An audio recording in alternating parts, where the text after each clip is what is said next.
કેમ છો બાળકો? મજામાં? આજે આપણે એક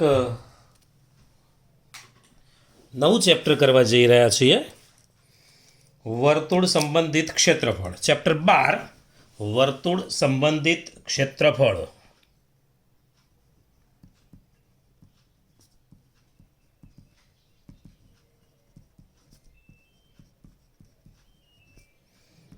વર્તુળ સંબંધિત ક્ષેત્રફળ.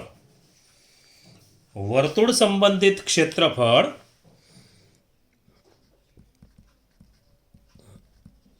આપણને ખબર છે, વર્તુળનું ક્ષેત્રફળ એટલે પાઈ આર વર્ગ. વર્તુળનું ક્ષેત્રફળ એટલે પાઈ આર વર્ગ. વર્તુળનું ક્ષેત્રફળ એટલે પાઈ આર વર્ગ. સૂત્રો આમાં બરાબર યાદ રાખવા પડશે. સૂત્રો આવડ્યા એટલે પ્રોબ્લેમ સોલ્વ આપણો. તો વર્તુળ,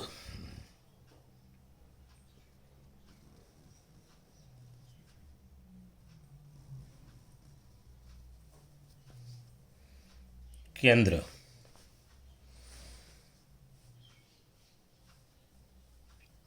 ત્રિજ્યા. ત્રિજ્યાને આપણે આર કહીશું. ત્રિજ્યા આર. વર્તુળનું ક્ષેત્રફળ. પહેલી વાત,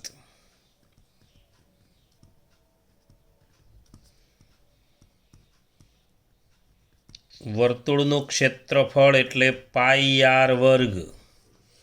વર્તુળનું ક્ષેત્રફળ એટલે પાઈ આર વર્ગ. વર્તુળનું ક્ષેત્રફળ. વર્તુળનો પરિઘ.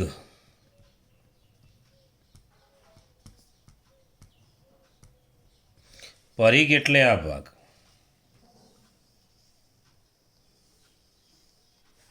ક્ષેત્રફળ એટલે આ અંદરનો ઘેરાયેલો ભાગ.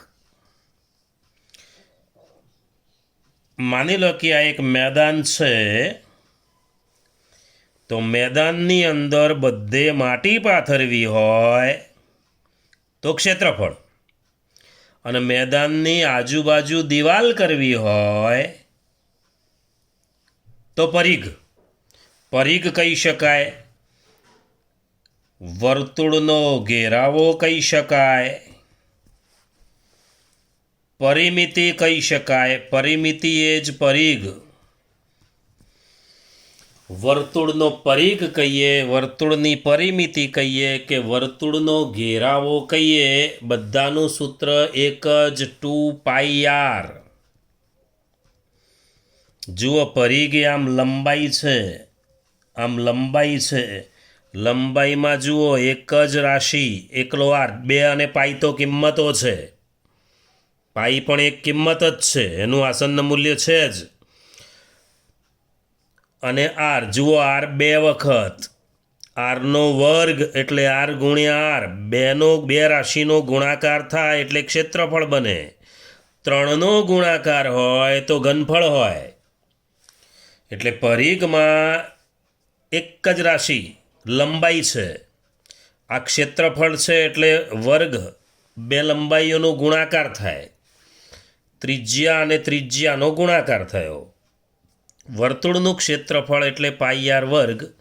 વર્તુળનો પરિઘ એટલે 2πr. વર્તુળનો પરિઘ એ જ વર્તુળનો ઘેરાવો, એ જ વર્તુળની પરિમિતિ. હવે બીજી એક વાત, વર્તુળનો વ્યાસ. વ્યાસ એટલે 2 ગુણ્યા ત્રિજ્યા. વર્તુળનો વ્યાસ એટલે અહીંયા લખીએ, વ્યાસ બરાબર 2 ગુણ્યા ત્રિજ્યા.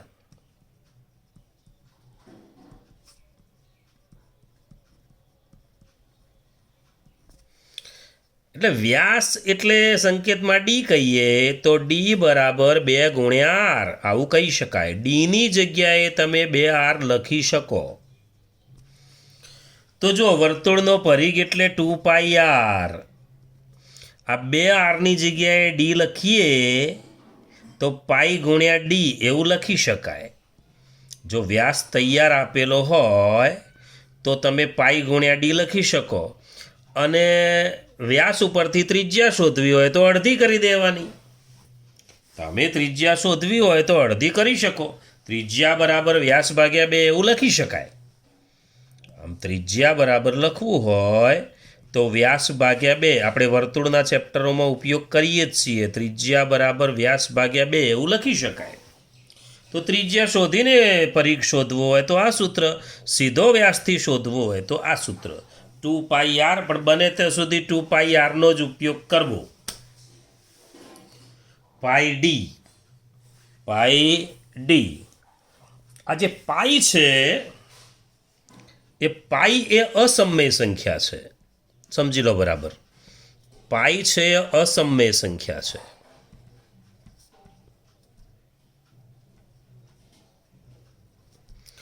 અસમય સંખ્યા છે. પાઈ અસમય સંખ્યા છે. પાઈની આશરે કિંમત, આશરે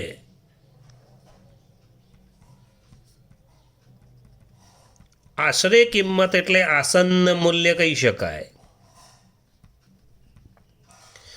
તો પાઈનું આસન્ન મૂલ્ય આપણે 22/7 કે 3.14, હા, પાઈની આશરે કિંમત આટલી.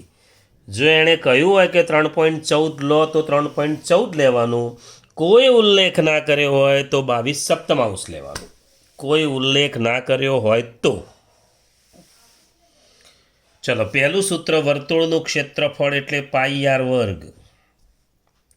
બીજું સૂત્ર વર્તુળનો પરિઘ એટલે 2πr અથવા પાઈ ડી.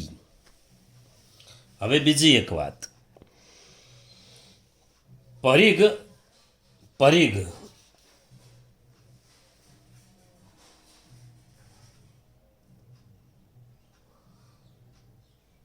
એક વાત બરાબર યાદ રાખવાની કે પરિઘ અને વ્યાસનો ભાગાકાર કરીએ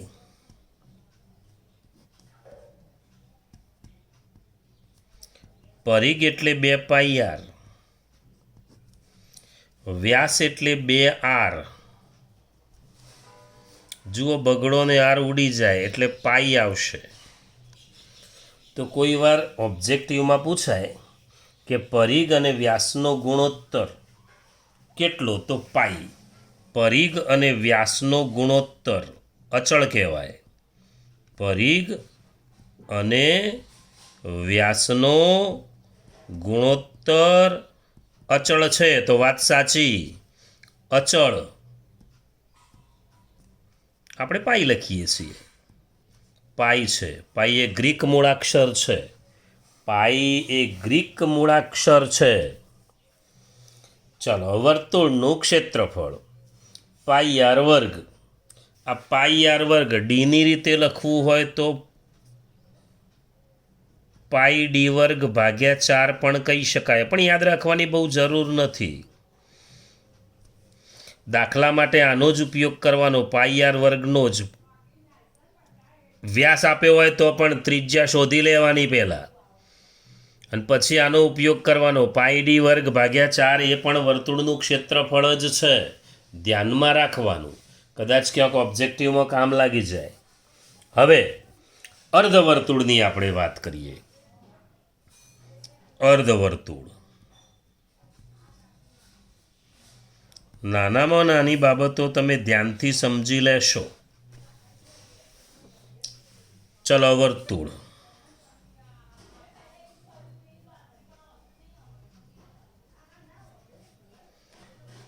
કેન્દ્ર, કેન્દ્રમાંથી પસાર થાય એટલે વ્યાસ કહીએ આપણે. કેન્દ્રમાંથી પસાર થતી જીવાય એટલે વ્યાસ. અને આ ભાગ ઉપરનો દોર્યો એ અર્ધવર્તુળ છે. નીચેનો પણ અર્ધવર્તુળ છે, એટલે આટલો ભાગ હું ગાઢ કરી દઉં છું. ચલો, આ જે દેખાય છે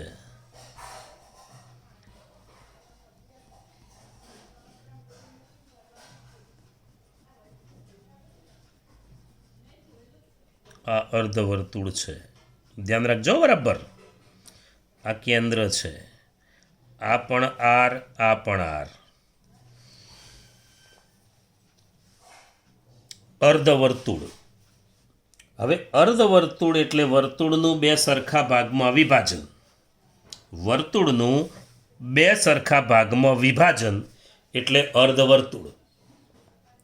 હવે અર્ધવર્તુળને ક્ષેત્રફળ શોધવું હોય તો આખા વર્તુળનું ક્ષેત્રફળ પાઈ વર્ગ, એને બે ભાગી દઈએ, અડધું કરી દઈએ. આ ક્ષેત્રફળ એટલે અડધો ભાગ થશે. તો અર્ધવર્તુળનું ક્ષેત્રફળ બરાબર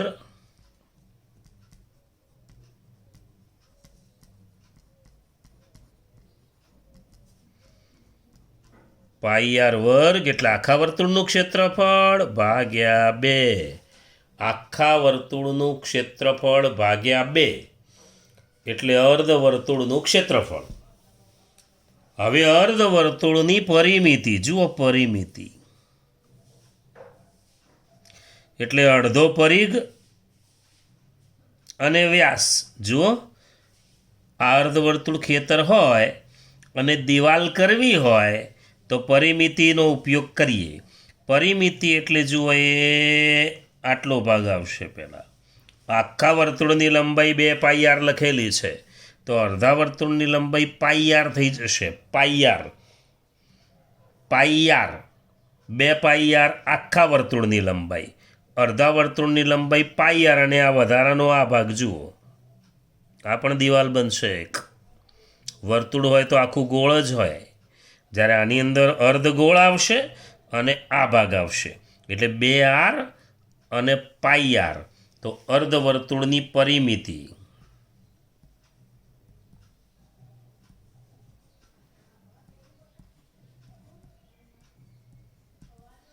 બરાબર પાઈ વત્તા 2 પાઈ વત્તા 2. અર્ધવર્તુળની પરિમિતિ એટલે પાઈ વત્તા 2. આ ચોથું પાંચમું સૂત્ર. હા, ચોથો પાંચમો નંબર. ચલો આગળ જઈએ. વર્તુળના ચતુર્થાંશની વાત કરી. ચતુર્થાંશ એટલે ચોથો ભાગ. ચતુર્થાંશ એટલે ચોથો ભાગ. જોઈ લઈએ.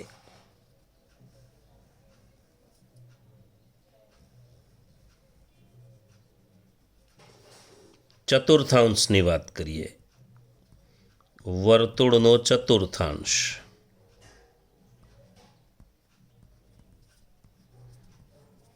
આ કેન્દ્ર, આ ત્રિજ્યા, આ પણ ત્રિજ્યા, અડધાનો પણ અડધો ભાગ એટલે આ ભાગ દેખાય છે એ, આ ગાઢો ભાગ બતાવ્યો છે એટલો આવશે, આટલો ભાગ આવશે.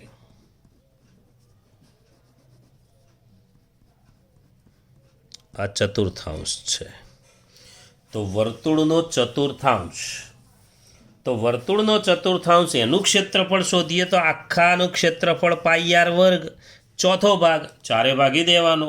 તો ચતુર્થાંશનું ક્ષેત્રફળ લેવું હોય, વર્તુળના ચતુર્થાંશનું ક્ષેત્રફળ, ચતુર્થાંશ એટલે વર્તુળનો ચોથો ભાગ,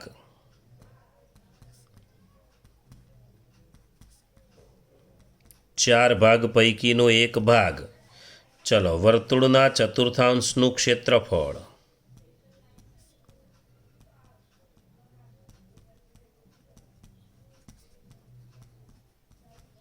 ચતુર્થાંશનું ક્ષેત્રફળ એટલે આખા વર્તુળનું ક્ષેત્રફળ પાઈ વર્ગ અને 4 ભાગી દીધું.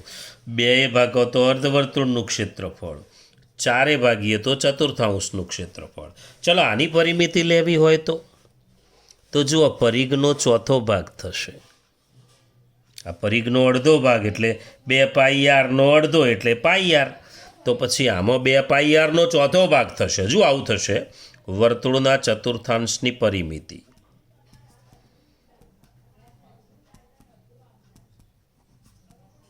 પરિમિતિ એટલે આજુબાજુ વાડ કરવાની છે, આમ વાડ કરવાની છે. તો જુઓ, એમાં 2 તો ત્રિજ્યાઓ આવશે, આમાંય 2 ત્રિજ્યાઓ આવતી હતી, આમાંય 2 ત્રિજ્યાઓ એટલે 2 તો આવવાનો જ. પણ જે પરિઘ છે, પરિઘ એટલે કોણ? 2 પાઈ. એનો પહેલાંમાં બીજો ભાગ કર્યો હતો એટલે પાઈ થઈ ગયું હતું. આમાં ચોથો ભાગ કરીએ અને વત્તા 2 એટલે આવું થશે. પાઈ ભાગ્યા 2 અહીંયા ઉડશે એટલે તો પાઈ આર ભાગ્યા 2 અને વત્તા 2r, આ ચતુર્થાંશ, આ છઠ્ઠો સાતમો નંબર આપીએ આને. આ વિડીયોમાં જેટલા સૂત્રો છે બરાબર ધ્યાનથી સમજી લેવાના, દાખલામાં તકલીફ ના પડે માટે. અને આજે આપણે આ વિડીયોમાં સૂત્રો જ જોઈએ છીએ, સૂત્રોનો જ અભ્યાસ કરીએ છીએ. હવે કંકણાકાર ભાગની વાત કરીએ. તો કંકણાકાર ભાગનું ક્ષેત્રફળ, ચલો કંકણાકાર,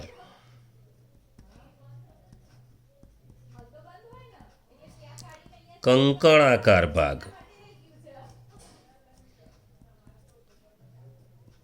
કંકણાકાર ભાગ એટલે આ પ્રમાણે થશે. પેલું સમકેન્દ્રીય વર્તુળ હતું, વર્તુળના ચેપ્ટરમાં આપણે સમકેન્દ્રીય વર્તુળ જોયેલું, એવી જ આકૃતિ. ચાલો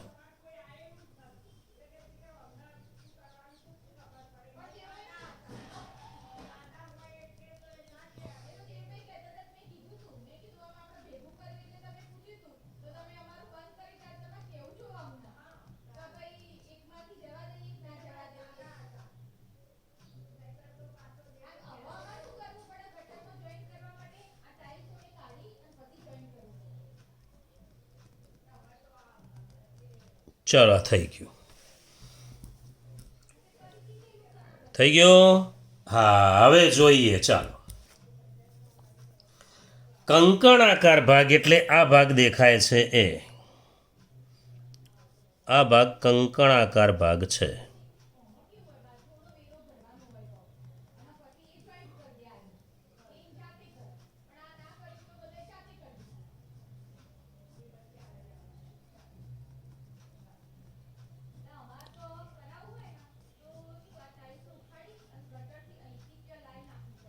કંકણાકાર ભાગ થયો. ચલો, કંકણાકાર ભાગનું ક્ષેત્રફળ લેવું હોય તો આખા વર્તુળનું ક્ષેત્રફળ જે દેખાય મોટા વર્તુળનું, એમાંથી આ નાના વર્તુળનું ક્ષેત્રફળ બાદ કરી દેવું પડે. ચલો, નાનાની ત્રિજ્યા આપણે લઈએ અને મોટાની ત્રિજ્યા લઈએ. મોટાની ત્રિજ્યાને આપણે R1 કહીએ, નાનાની ત્રિજ્યાને R2 કહીએ. ચલો, મોટાનું ક્ષેત્રફળ કેટલું થશે? તો πr1 વર્ગ. πr વર્ગ એ વર્તુળનું ક્ષેત્રફળ, એટલે મોટા વર્તુળનું ક્ષેત્રફળ πr1 વર્ગ, નાનાનું ક્ષેત્રફળ πr2 વર્ગ. આ આખાના ક્ષેત્રફળમાંથી આ નાનું ક્ષેત્રફળ બાદ કરીએ એટલે કંકણાકાર ભાગ વધશે. R1 મોટો છે R2 કરતાં. અમે બને તે જ્યારે યાદ રાખવાનું, જ્યારે આવી રીતે એક જ આકૃતિમાં બે ત્રિજ્યાઓ આવે તો મોટી ત્રિજ્યા બને ત્યાં સુધી R1 જ લેવી. એટલે બાદબાકી કરીએ તો R1 માંથી R2 બાદ કરવાનું ફાવે આપણને, ઉલટું ના લખવું પડે. ચલો, R1 અને R2 કંકણાકાર ભાગનું ક્ષેત્રફળ બરાબર, એટલે કંકણાકારનું ક્ષેત્રફળ બરાબર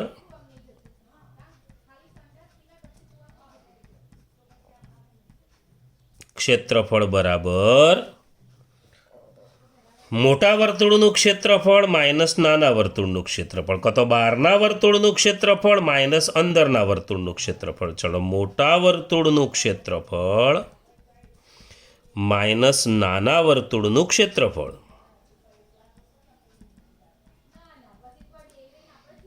મોટા વર્તુળનું ક્ષેત્રફળ એટલે મોટાની ત્રિજ્યા R1 છે, કહેવાય તો πr વર્ગ જ, પણ πr1 વર્ગ, પેલું πr2 વર્ગ. પાઈ આપણે કોમન કાઢી લઈએ તો R1 વર્ગ માઇનસ R2 વર્ગ, આના અવયવ પડે એટલે પાઈ R1 minus R2, R1 plus R2. ટૂંકમાં ત્રિજ્યાઓની બાદબાકી અને ત્રિજ્યાઓનો સરવાળો. હવે R1 માઇનસ R2, R1 આખી લીટી છે, જુઓ, R1 આખો ભાગ, એમાંથી R2 અંદરનો ભાગ, એ બાદ કરીએ એટલે કંકણાકાર ભાગની પહોળાઈ આવે. આ કંકણાકાર ભાગની પહોળાઈ શોધવી હોય, કંકણાકાર ભાગની પહોળાઈ. ચલો,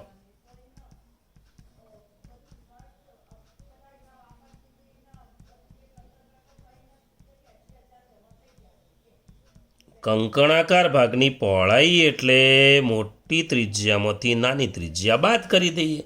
તો કંકણાકાર ભાગની પહોળાઈ એટલે R1 minus R2, R1 minus R2.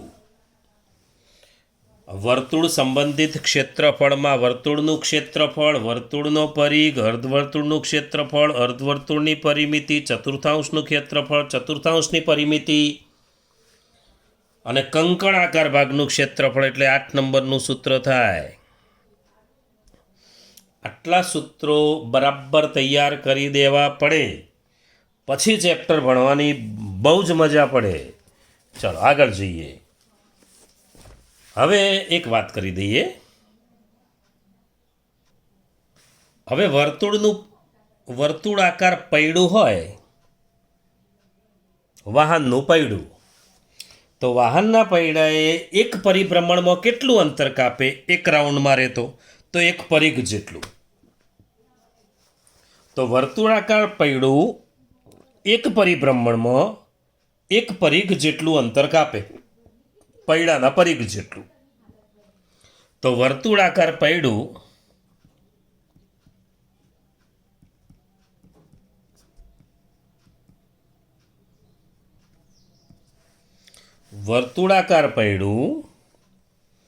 એક પરિભ્રમણમાં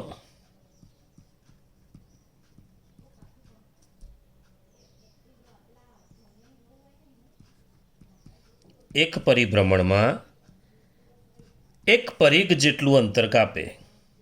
1 પરિઘ એટલે કેટલું? 2πr. 2πr જેટલું અંતર કાપે. આ એક વસ્તુ ધ્યાન રાખવાની. અને બીજું, કિલોમીટર પર કલાકના મીટર પર સેકન્ડ કરવા હોય, કિલોમીટર પર કલાક, માની લો કે x કિલોમીટર પર કલાક,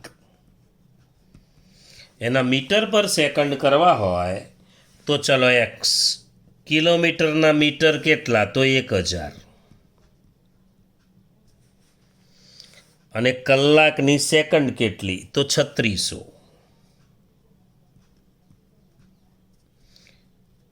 છેદ ઉડાડીએ. 2 5, 2 18. હવે આ જે બન્યું એ શું બન્યું? મીટર પર સેકન્ડ બન્યું. તો શું થાય? 5/18 x મીટર પર સેકન્ડ. ટૂંકમાં કિલોમીટર પર કલાકના મીટર પર સેકન્ડ કરવા હોય તો 5/18 ગુણવા પડે. 1 કિલોમીટર પર કલાક 1 કિલોમીટર પર કલાક હોય,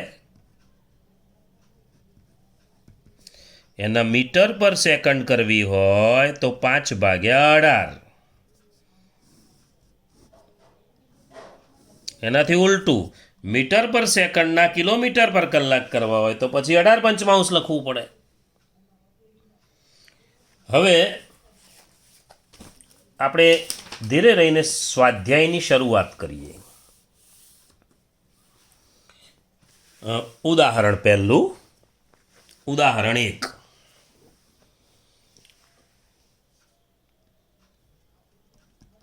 ઉદાહરણ 1, ટેક્સ્ટ બુકનું ઉદાહરણ 1. એક વર્તુળાકારના ખેતરને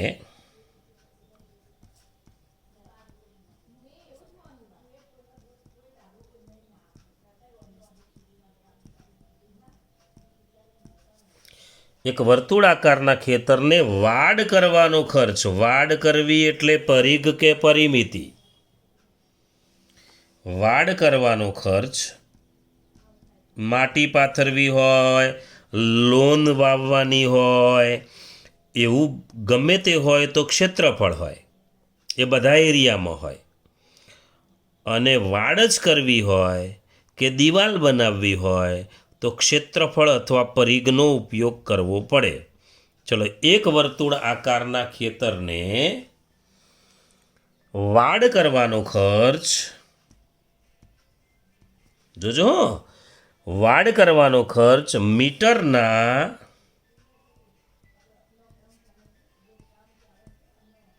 24 રૂપિયા પ્રમાણે 5280 રૂપિયા થાય છે.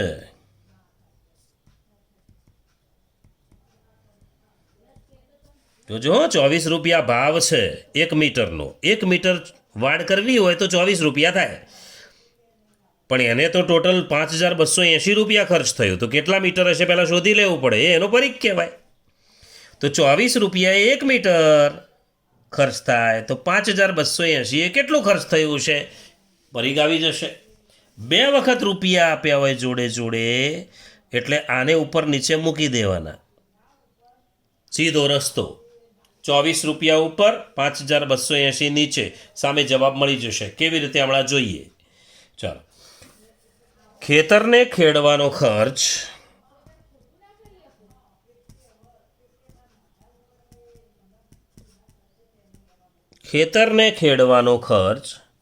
ચોરસ મીટરના ખેડવાનો ખર્ચ આવ્યો એટલે ક્ષેત્રફળ હશે, એટલે ચોરસ મીટર લખ્યું છે, કાં તો મીટર સ્ક્વેર લખવું પડે. ચોરસ મીટરના, અને વાડ કરવી છે એટલે 1 મીટર છે. જુઓ, વાડ કરવી એક પ્રકારની લંબાઈ છે. ચોરસ મીટરના 0.50 રૂપિયા છે. તો ખેતર ખેડવાનો ખર્ચ શોધો.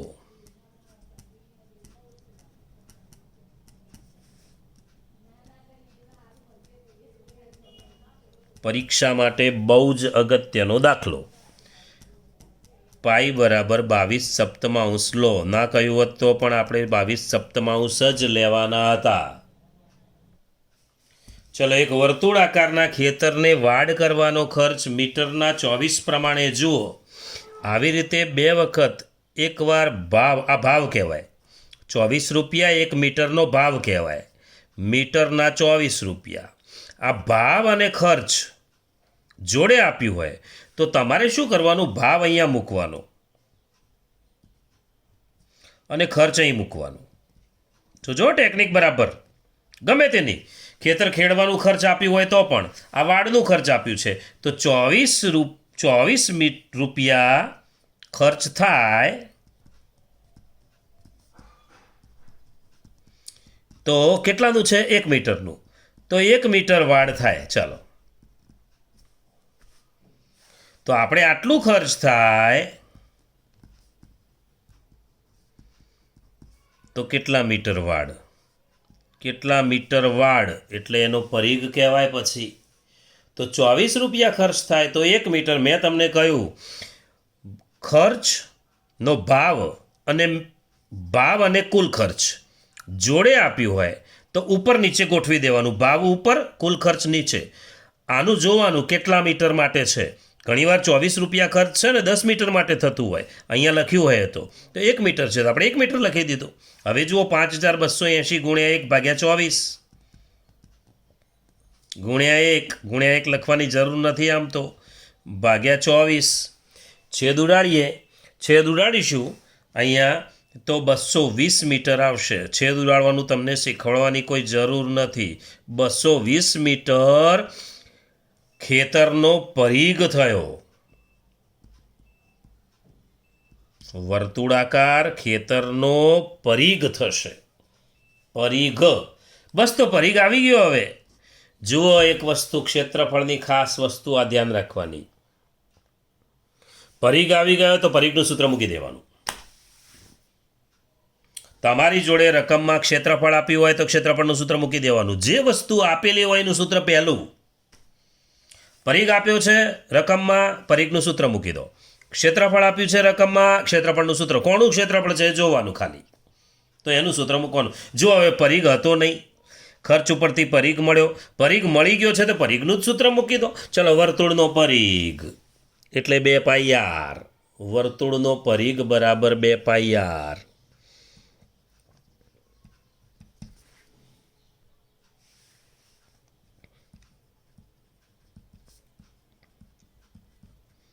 પરિઘની જગ્યાએ આપણે મૂકી દઈએ 220.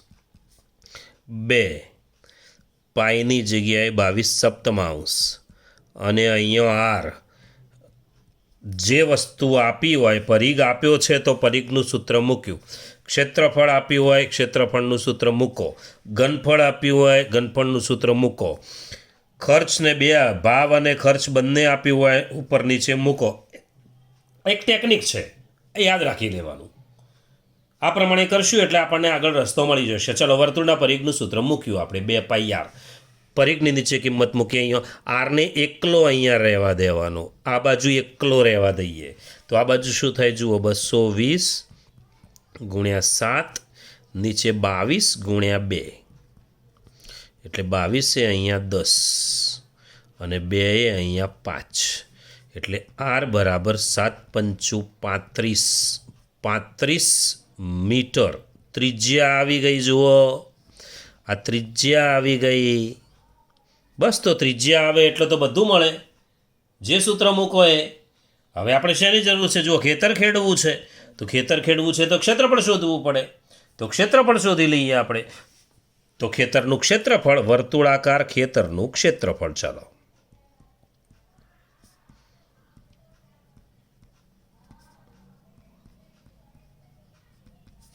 બરાબર પાઈ આર સ્ક્વેર. ક્ષેત્રફળ એટલે પાઈ આર સ્ક્વેર.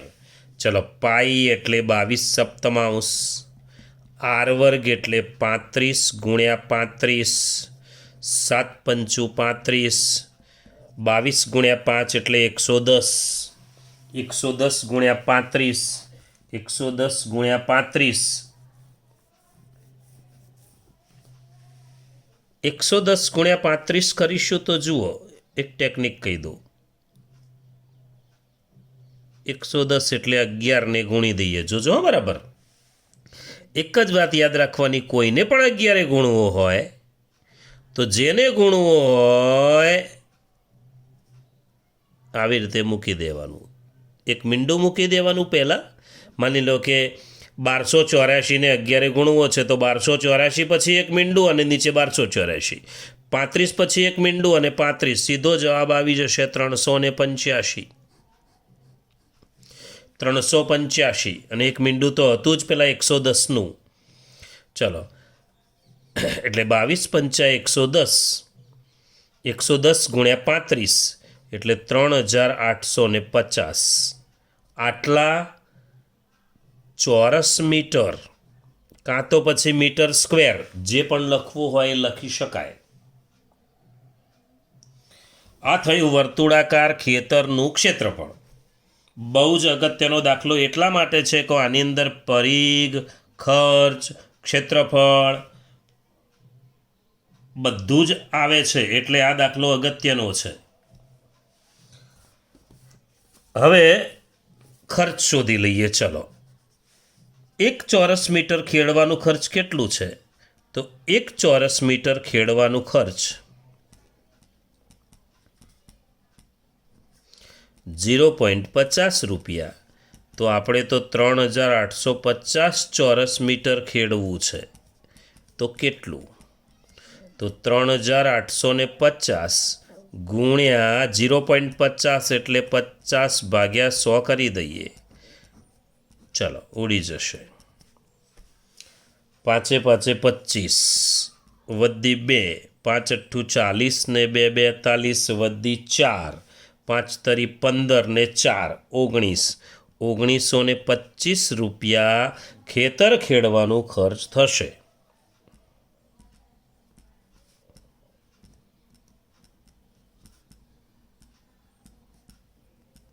દાખલો પૂરો. બરાબર તૈયાર કરવાનો છે. 24 રૂપિયાએ 1 મીટર, 2 વખત રૂપિયા આપ્યા છે, ભાવે પણ આપ્યો છે અને ખર્ચ પણ આપ્યું છે. તે ઉપર નીચે મૂકી દો. પછી જોવાનું કે 24 રૂપિયા શેના છે? 1 મીટરના. તો લખી દીધું અહીંયા 1 મીટર, એટલે આપણને પરિઘ મળ્યો. પરિઘ મળે તો પરિઘનું સૂત્ર મૂકી દીધું એટલે ત્રિજ્યા મળી. હવે તો ત્રિજ્યા મળે એટલે ક્ષેત્રફળ શોધી શકાય, તો ક્ષેત્રફળનું સૂત્ર મૂકી દીધું, ક્ષેત્રફળ મળી ગયું. પછી 1 ચોરસ મીટર ખેડવાના ખર્ચ આટલું. તો 4 ભાગમાં વહેંચાયેલો દાખલો છે. બરાબર તૈયાર કરી દેવાનો છે. ફરી મળીશું. થોડા સમય માટે છૂટા પડીએ, પાછા ફરી મળીશું.